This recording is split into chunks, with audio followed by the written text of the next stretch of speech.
बिस्मिल्लाहिर्रहमानिर्रहीम। अस्सलाम वालेकुम। अल्लाह के फजलो करम के साथ आप सब खैरियत से होंगे। आज मैं आपके साथ रशियन सैलड की रेसिपी शेयर करने जा रही हूँ। अगर आप मेरे चैनल पर नए हैं तो मेरे चैनल को सब्सक्राइब करें। अगर मेरी वीडियो पसंद आए तो इसे मस्ट लाइक करें। आज मैं आपको रशियन सैलड की जो रेसिपी बताऊँगी, जिस तरीके से मैं बनाती हूँ स्टेप बाय स्टेप मैं आपको गाइड करूँगी।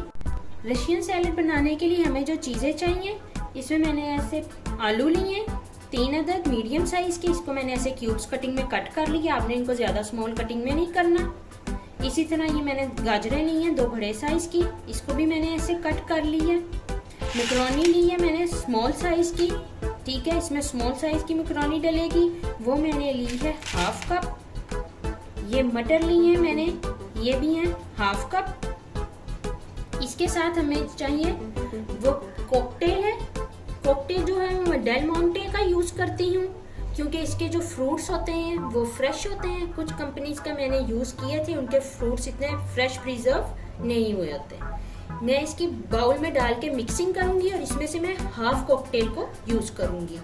मेयोनीज ली है 1 कप। शुगर मैंने ली है 1/3 कप, ठीक है।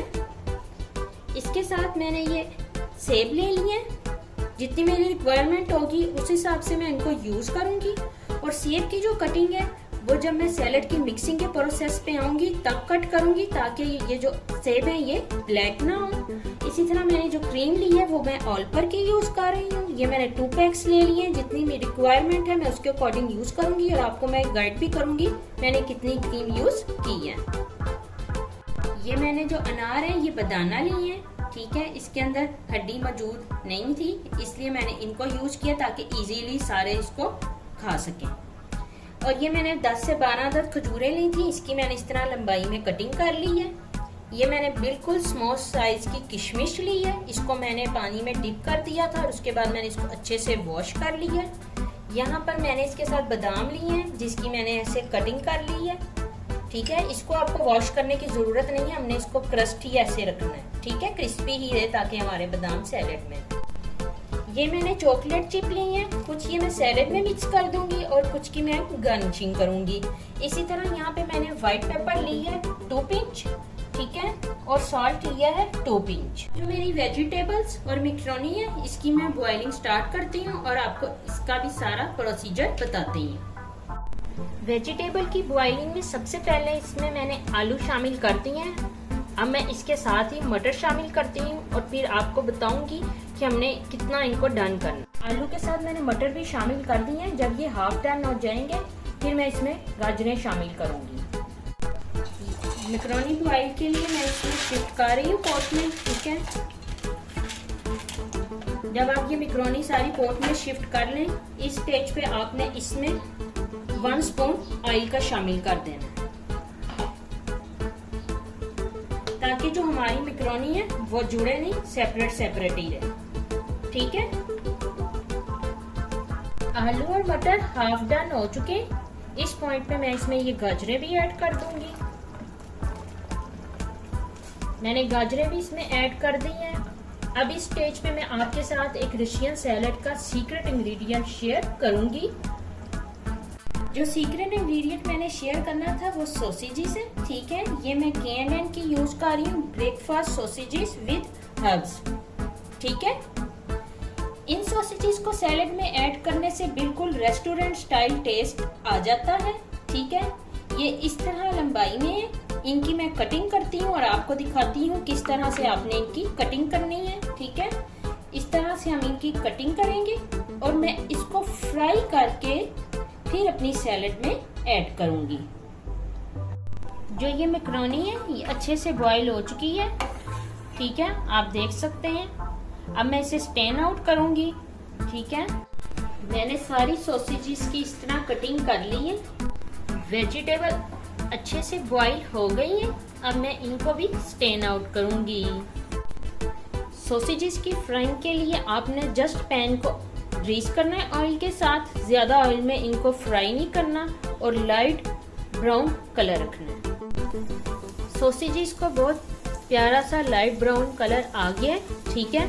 अब मैं इसका फ्लेम ऑफ कर दूंगी। सॉसेजेस फ्राई हो गई थी। अब मैं इनकी ऐसे मिड से कटिंग कर रही हूँ, ठीक है। इस तरह मिड से कट कर लें। सॉसेजेस की कटिंग कर ली है मैंने, ठीक है, आप देख सकते हैं। अब हम रशियन सैलेड की मिक्सिंग स्टार्ट करते हैं। मैंने जो क्रीम के 2 पैक्स लिए थे वो मैंने डाल लिए हैं, ठीक है। मैं हैंड मिक्सर की मदद से इसको मिक्स कर रही हूँ। साथ ही जो मेयोनीज ली थी 1 कप वो ऐड कर दूंगी।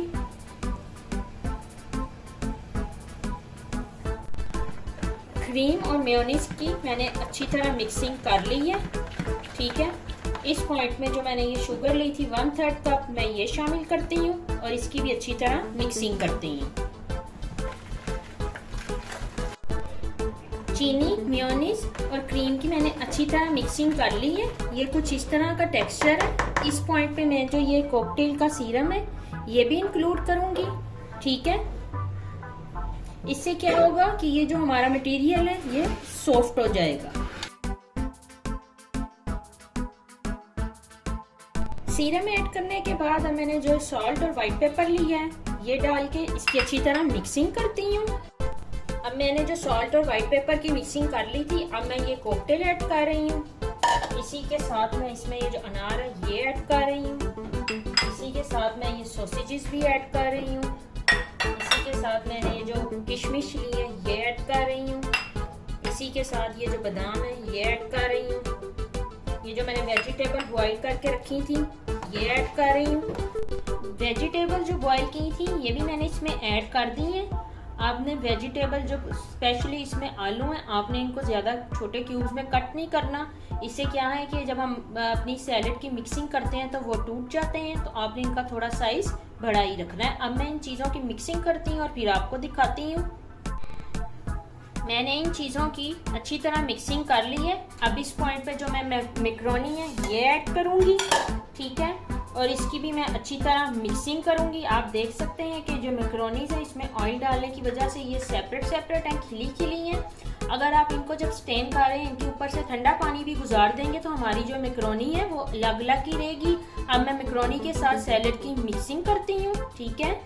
सेब के छिलके उतार के मैंने इनकी क्यूब्स में कटिंग कर दी है, ठीक है। अब मैं ये सैलेड में शामिल करती हूँ और ये जो मैंने चॉकलेट चिप ली है ये मैं इसमें हाफ ऐड करूँगी और थोड़ी मैं इसको ऊपर से गार्निशिंग के लिए रख लूँगी। मैं इसकी मिक्सिंग करती हूँ और फिर आपको इसकी लुक दिखाती हूँ।